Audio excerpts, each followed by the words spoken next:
Saya panas mendengar uang yang dibelanjakan oleh para pelancong Indonesia ke luar negeri dalam 1 tahun itu bisa mencapai 700 triliun rupiah nilainya, atau hampir setengah APBN. Ini perilaku elitis yang tidak sampai 3% populasi Indonesia. Sementara turis mancanegara kalau belanja di Indonesia di total tidak sampai 200 triliun setiap tahunnya. Tekor sebenarnya kalau apple to apple, namun yang penting ekonomi berputar. Sekarang dari sisi jumlah, ternyata jumlah orang yang datang ke Indonesia jauh lebih banyak dari jumlah pelancong Indonesia ke luar negeri. Tapi spendingnya banyakkan orang Indonesia di luar negeri. Orang Indonesia itu memang jago belanja. Kalau turis mancanegara ke Indonesia pulang bawa oleh-oleh gantungan kunci yang hanya puluhan ribu nilainya. Sementara turis Indonesia ke luar negeri pulang bawa tas Hermes, Louis Vuitton yang harganya ratusan juta. Sekarang kita harus turun tangan membantu pemerintah yang sudah bingung, nggak ngerti lagi mau bikin apa. Yang penting tahun 2024 tongkat estafet kekuasaan harus di lingkaran mereka agar abadi kekuasaannya. Sementara rakyat asal survive. Toh rakyat sudah pinter, otopilot semua cari makannya. Bagaimana membantunya?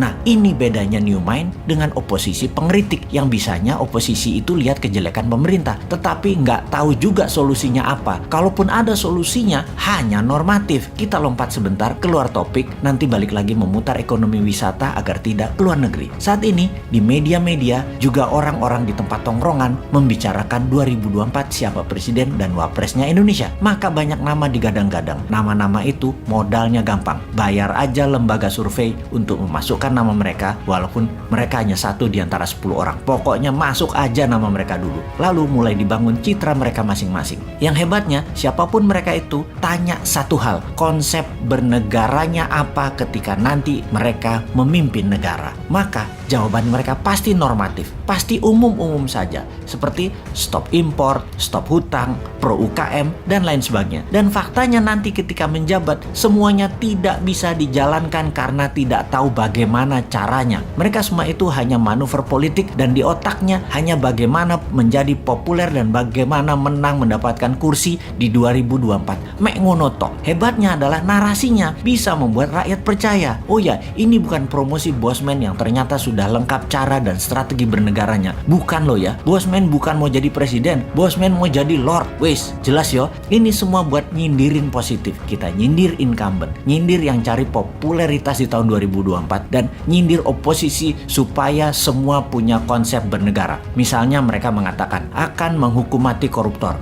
Itu Bosman sudah usulkan. Cari lain lagi. Pajak diturunkan. Bosman juga sudah duluan sejak 3 tahun yang lalu ngomong itu. Tutup selat di Indonesia. Wah, itu mah program Bosman. Bunga bank 0%. Itu juga Bosman yang punya program. Mati nggak lo para kandidat presiden semua konsepnya Bosman sudah duluan sebut beserta caranya. Mati gaya aja lo. Ya mending jadiin Bosman lord. Mulai paham nakalnya si Sontoloyo ini. Jadi cara mereka paling top ya paling masuk gorong-gorong, masuk ke podcast populer, sebanyak mungkin diliput media kegiatannya. Tapi ya garing. Viewer di sosmed mereka paling hanya ribuan, tidak mungkin sampai puluhan bahkan ratusan atau jutaan viewer. Kalau mau jutaan ya ke Deddy Corbuzier paling. Oke, kita kembali ke topik bagaimana membuat 700 triliun itu ada di Indonesia aja. Sebagai acuan, cerita Dior dan Vuitton, jadi wisata itu kekuatannya bukan ekowisatanya alias lokasinya yang kuat, tetapi harus ada kekuatan penunjang seperti kuliner, event atau peristiwa, tradisi, budaya, keramahan sarana toilet, kesehatan, dan pelayanan yang prima. Tentunya produk kelas dunia berharga mahal karena langka dan unik. Sungguh, event, tradisi, budaya, dan experience pengalaman adalah yang paling powerful membuat turis kembali. Bagaimana kalau kita buat semuanya? Kita buat event, tradisi, budaya, kuliner, produk UMKM, kelas dunia di seluruh Indonesia, plus gamifikasi yang berhadiah miliaran. Traveling di Indonesia, misalnya ke Jogja, ke Toba, modalnya per orang katakanlah 3 hari 1 juta rupiah. Ternyata bisa mendapat hadiah ratusan juta. Kalaupun nggak menang, nggak dapat hadiah gamifikasi, tetap dapat menikmati pengalaman pesona Indonesia. Untuk hal ini, kita luncurkan segera produknya. Tenang, New Mind selalu ada solusinya.